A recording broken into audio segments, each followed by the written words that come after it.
नमस्कार दोस्तों, स्वागत है आपका। आज है 28 दिसंबर। चलिए अपना करंट अफेयर का सेशन स्टार्ट करते हैं। आज हमने पहला क्वेश्चन विज्ञान एवं प्रौद्योगिकी से लिया हुआ है। देखते हैं क्या क्वेश्चन है। देश की पहली एआईसीटी कहाँ पे विकसित की गई और एआईसीटी क्या होता है? देखो, कहाँ पे विकसित की गई, ये देश का पहला है इसलिए इंपॉर्टेंट है। तो देश का पहला एआईसीटी कहाँ पे बनाया गया? लखनऊ, उत्तर प्रदेश। तो क्या पूरे लखनऊ को एआई से लैस कर दिया गया?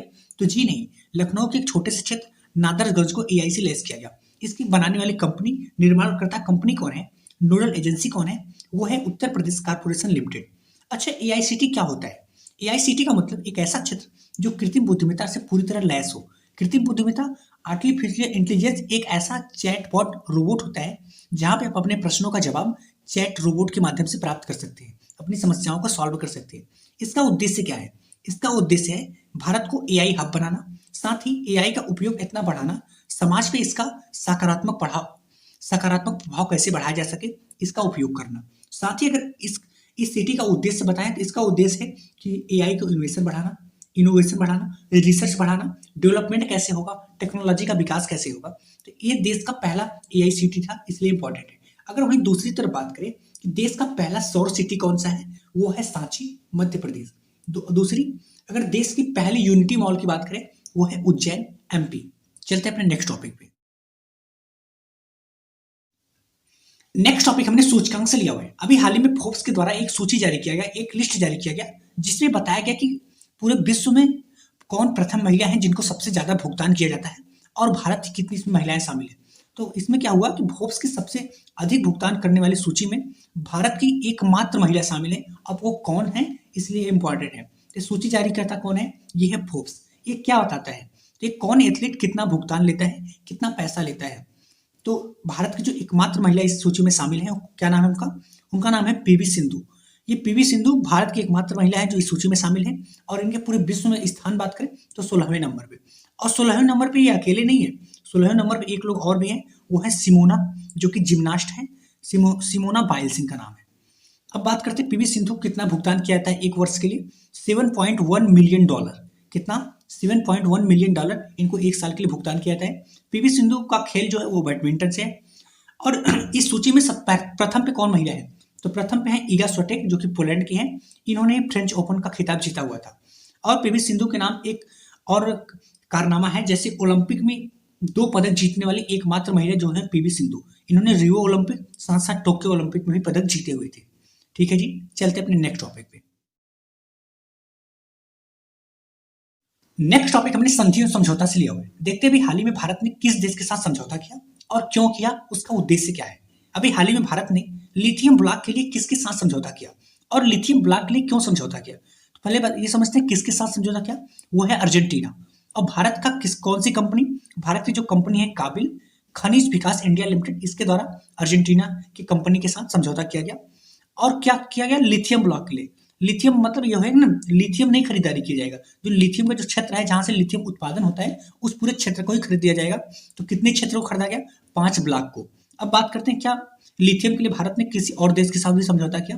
तो जी हाँ, 2022 में भारत ने ऑस्ट्रेलिया के साथ भी लिथियम ब्लॉक का समझौता किया हुआ था। और अब आपके मन में क्वेश्चन आना चाहिए कि भारत ने लिथियम ब्लॉक इतना ज्यादा खरीद क्यों रहा है, समझौता क्यों कर रहा है। देखो, भारत का जो क्यों कर रहा है इसका पहले समझो। भारत का लक्ष्य है कि 2025 तक स्वच्छ ऊर्जा पर आत्मनिर्भर बनना। स्वच्छ ऊर्जा पर आत्मनिर्भर बनने का मतलब है कि पेट्रोल डीजल का उपयोग कम से कम कर देना, कार्बन इमिनेशन कम से कम हो, कार्बन उत्सर्जन कम से कम हो। तो कार्बन उत्सर्जन कम से कम कब होगा? जब पेट्रोल डीजल का उपयोग नहीं होगा। तो जब पेट्रोल डीजल का उपयोग नहीं होगा तो परिवहन में या इलेक्ट्रिक वाहन में क्या उपयोग करेंगे? तो वहां पे इलेक्ट्रिक वाहन और बैटरी वाले वाहन या सौर वाहन को बढ़ावा मिलेगा। तो आपके मन में जाना आना चाहिए कि इलेक्ट्रिक वाहन या सौर वाहन ये सब चलते कैसे हैं। ये सभी चलते हैं बैटरी से। और बैटरी बनता कैसे है? वो बनता है लिथियम से। किससे? लिथियम से, क्योंकि आपने सुना होगा लिथियम आयन बैटरी। तो जब इलेक्ट्रिक वाहन या जितने भी क्षेत्र को अगर इलेक्ट्रिक या सौर पे डिपेंड कर दिया जाएगा तो वो लोग ओवरऑल इनडायरेक्टली रूप में लिथियम पर ही डिपेंड हो जाएंगे। तो इसलिए हमको लिथियम पर आत्मनिर्भर बनाएंगे, जब ही जाके ये अपना जो लक्ष्य है उसको कंप्लीट कर सकती हैं। ठीक है जी। और बात करें अभी हाल ही में भारत में एक लिथियम की खोज हुई। कहाँ पे लिथियम मिला? जम्मू कश्मीर, लेकिन अभी इसको निकालने की प्रोसेस चल ही रहा है, इसलिए तब तक यहाँ पे समझौता हो गया। ठीक है, चलते अपने नेक्स्ट टॉपिक पे। नेक्स्ट टॉपिक मैंने नियुक्ति से लिया हुआ है। हाल ही में बॉम्बे स्टॉक एक्सचेंज का अगला चेयरमैन किसे घोषित किया गया? बॉम्बे स्टॉक एक्सचेंज क्या होता है? आप हमेशा इसे सुनते होंगे, बॉम्बे स्टॉक एक्सचेंज या नेशनल स्टॉक एक्सचेंज। देखो, सबसे पहले समझते हैं अगला चेयरमैन किसे नियुक्त किया गया?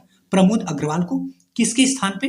वो है एस मुद्रा के स्थान पे इनका स्थान लिया जाएगा, प्रमोद अग्रवाल। अब बॉम्बे स्टॉक एक्सचेंज क्या होता है? देखो, जो बड़ी बड़ी कंपनियां होती है ना, जैसे हम लोग का कोई भी प्रोडक्ट होता है, हम कहाँ पे जाते हैं? हम लोग के लिए एक मार्केट बना हुआ, वहाँ पे जाके अपना उत्पाद बेचते हैं, या हमें कोई खरीदना होता है मार्केट में जाके खरीदते हैं। तो जो बड़ी बड़ी कंपनियां होती हैं वो अपना शेयर कहाँ पे बेचती हैं? जो भी शेयर मार्केट आप सुनते हो ना, तो ये लोग जाके बॉम्बे स्टॉक एक्सचेंज या एक और स्टॉक एक्सचेंज है नेशनल स्टॉक एक्सचेंज, यहाँ पे बेचते हैं। और हम लोग के जैसे लोग जो वहाँ पे जाके इन्वेस्ट करते हैं, मतलब शेयर को खरीदते हैं, तो ये एक तरह से मार्केट है, समझ गए। और इसके अलावा एक और मार्केट है, वो है नेशनल स्टॉक एक्सचेंज। अब बात की, इसकी स्थापना 1875 में है और ये एशिया का सबसे पुराना स्टॉक एक्सचेंज है। इसका मुख्यालय दलाल स्ट्रीट मुंबई में है। ठीक है जी। अब अगला क्वेश्चन हमने दिवस से भी लिया है। प्रतिवर्ष वीर बाल दिवस कब मनाया जाता है और वीर बाल दिवस क्यों मनाया जाता है? वीर बाल दिवस 26 दिसंबर को, इसकी शुरुआत 2022 में पिछले वर्ष ही हुआ था। और क्यों मनाया जाता है? देखो, सिख धर्म के जो 10वें गुरु हैं, गुरु गोविंद, इनके जो साहिबजादे थे 26 दिसंबर 1704 को मुगलों के संघर्ष के दौरान शहीद हो गए थे, और उन्हीं की याद में, उन्हीं की जयंती के दिन इसका ये वीर बाल दिवस मनाया जाता है, उनकी वीरता को बताने के लिए। चलते हैं अपने नेक्स्ट टॉपिक पे। नेक्स्ट टॉपिक हमने योजना एवं परियोजना से लिया हुआ है। हाल ही में mission investigation at the rate 75 दिन की शुरुआत किसने किया? ये इन्वेस्टिगेशन मिशन क्या है, किसने शुरुआत किया? ये बिहार के द्वारा, बिहार पुलिस द्वारा शुरुआत किया गया। यह कब से लागू होगा? ये 1 जनवरी 2024 से। Mission investigation at the rate 75 दिन का मतलब ये हुआ, ये क्या है? ये आपराधिक जो न्याय प्रक्रिया है उसमें तेजी लाने के लिए शुरुआत किया गया, जिससे कि 75 दिन के अंदर न्याय मिल सके। इसका उद्देश्य क्या है? इसका उद्देश्य है एफआईआर दर्ज होने के बाद 75 दिन के अंदर इन्वेस्टिगेशन पूरा हो और उसका पूर्ण किया जाए, जिससे उनको न्याय और जल्दी से जल्दी मिल सके। और साथ साथ ये सामान्य मामले की बात हो गई। अगर गंभीर मामला कोई है, महिला अपराध से संबंधित या अनुसूचित जाति या जनजाति से संबंधित, उनका समय सीमा 75 दिन ना होकर केवल 60 दिन के अंदर ही इन्वेस्टिगेशन पूरा करना है। इसका एक कोर्स है कि अगर न्याय में देरी होती है, इसका मतलब न्याय नहीं मिलने के बराबर है। न्याय में देरी न्याय नहीं मिलने के बराबर है। ठीक है, चलते अपने नेक्स्ट टॉपिक पे। नेक्स्ट टॉपिक हमने सम्मेलन और समारोह से लिया हुआ है। देखते हैं क्या क्वेश्चन है। हाल ही में सिंधी सम्मेलन का आयोजन कहां पे किया गया और ये सिंधी क्या है, इसका आयोजन क्यों किया गया? तो सिंधी सम्मेलन का आयोजन कहां पे किया गया? यूएई, यूनाइटेड अरब अमीरात, संयुक्त अरब अमीरात में। कब किया गया? 25 से 26 दिसंबर 2023 को। ये सिंधी क्या है? देखो, सिंधी एक भाषा है। तो ये क्या है? यह सम्मेलन सिंधी भाषा के लोगों को एकजुट करने और उनके अधिकारों के बारे में निर्णय लेने के लिए एक ऐसा मंच है। यहाँ पे क्या होता है? यहाँ पे जो सिंधी समुदाय के लोग हैं, उनके सामाजिक, आर्थिक और सांस्कृतिक और राजनीतिक मुद्दों के बारे में चर्चा होता है, कैसे उसको एकजुटता और बढ़ावा दिया जा सके। अब बात करते हैं, ये तो सिंधी भाषा है। अपने मूल संविधान की बात कर लेते हैं। मूल संविधान में टोटल कितनी भाषाएं थी? मूल संविधान में 14 भाषा थी, जो कि 8वीं अनुसूची में शामिल थी। लेकिन अभी वर्तमान में कितना है? वर्तमान में 22 भाषा है। तो कब कितना जुड़ता गया वो भी हम समझते हैं। 14 भाषा शुरुआत में था। 21वें संविधान संशोधन 1967 में सिंधी भाषा को 15वें भाषा के रूप में इसमें जोड़ा गया, जो कि टोटल 15 भाषा हो गया। उसके बाद 1992 में 3 भाषा और जोड़ा गया, 15 3 18 हो गया। उसके बाद 2003 में 4 भाषा और जोड़ा गया, तो 18 4 22 हो गया। इसलिए वर्तमान में भाषाओं की संख्या कितना है? 22। ठीक है जी, धन्यवाद दोस्तों। अगर आपको करंट अफेयर को शॉर्ट नोट्स के माध्यम में डिटेल में पढ़ना है, तो आप इस फैमिली के हिस्सा बन सकते हैं।